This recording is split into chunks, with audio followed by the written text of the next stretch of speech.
탄핵된 상황에서 권한대행까지 탄핵하고 친중, 반미 노선의 이재명과 민주당이 국정을 장악한 것이 이번 사태의 가장 큰 현실성 없는 핵 무장론, 그리고 대한민국과 같은 나라에서 함부로 동맹국가에 대한 통보나 언질도 없이 계엄을 선포하고, 최근 미국 에너지부가 한국을 민감국가로 분류한 사실이 확인되면서 정치권에서도 핵심 이슈로 떠올랐습니다.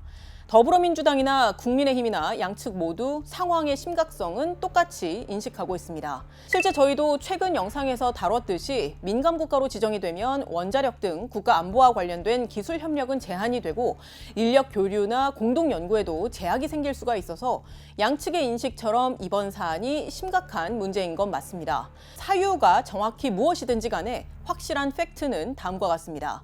첫째, 바이든 행정부가 트럼프 행정부가 들어서기 직전인 올해 1월에 이 결정을 내렸다는 것. 둘째, 트럼프 행정부는 오는 4월 15일 발효를 앞두고 있었음에도 불구하고 이 결정을 번복하지 않고 그대로 두고 있었다는 점입니다. 물론 정부가 이 상황 자체를 일찌감치 사전에 인지를 하고 진작 막아냈더라면 좋았겠지만 그렇게 하지 못했죠. 책임론이 제기되고 있는데 비판받아 마땅합니다. 안덕근 산업통상자원부 장관이 이번 주 미국을 방문해서 크리스 라이트 에너지부 장관과 이 문제를 논의할 예정인데 산자부는 물론이고 과기부, 외교부 등 각 부처가 총력을 다해서 4월 15일 발효 전까지 미국을 설득해내는 것, 이게 가장 중요합니다. 그리고 설령 기한 내에 그렇게 하지 못한다고 해도 손을 놓지 않고 계속해서 민감 국가에서 배제되도록 노력하는 게 중요합니다.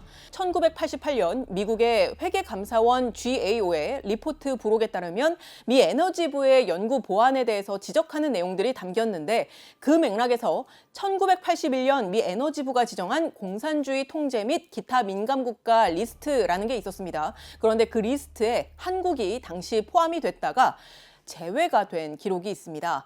정확히 언제 해제가 된 건지는 확실치 않지만 이들 자료에 따르면 한번 민감 국가로 지정이 되었더라도 배제가 된 전례가 있었다, 이런 뜻이어서 만약 이번에도 혹 4월 15일 이전에 막아내지 못한다 해도 정부의 노력은 계속 지속돼야 할 것입니다. 그리고 정치권에서는 책임 공방에 몰두하기보다는 문제 해결에 집중해야 합니다. 과학기술계의 의견과 우려를 경청하고 필요한 경우 정책 입안을 통해서 실질적인 해결 방안을 모색해야 합니다.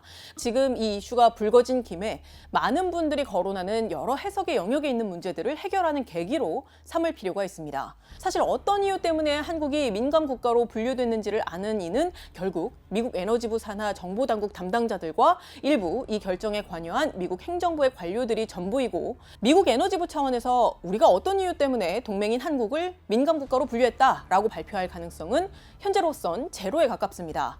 저희가 최근에 만든 영상에도 많은 분들이 여러 가능성들에 대한 의견을 짚어주셨는데요.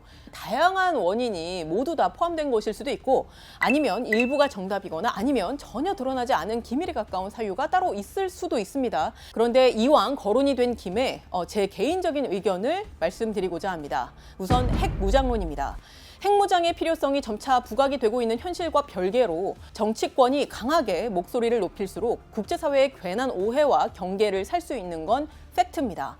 정치권에서 강하게 핵무장해야 한다, 핵 잠재력 갖춰야 한다, 이렇게 강하게 외칠수록 과학기술계의 연구 기회나 사업 확장의 기회가 제한이 될 수 있고요. 그 결과 정치권에서 원하는 핵 잠재력 확보는 더 어려워질 수 있습니다.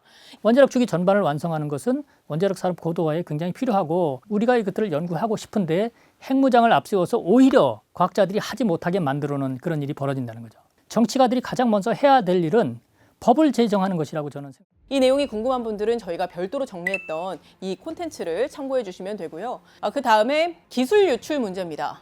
경찰청 국가수사본부에 따르면요, 지난 한 해 한국에서 해외 기술 유출 사건 총 27건이 적발이 됐는데, 그리고 범죄 수익 65억 원을 환수를 했는데 그 27건 가운데 중국으로 유출이 된 건수가 20건으로 약 75%를 차지했다고 합니다. 그리고 미국이 3건, 일본, 베트남, 독일, 이란이 각각 1건씩 적발이 됐다고 합니다.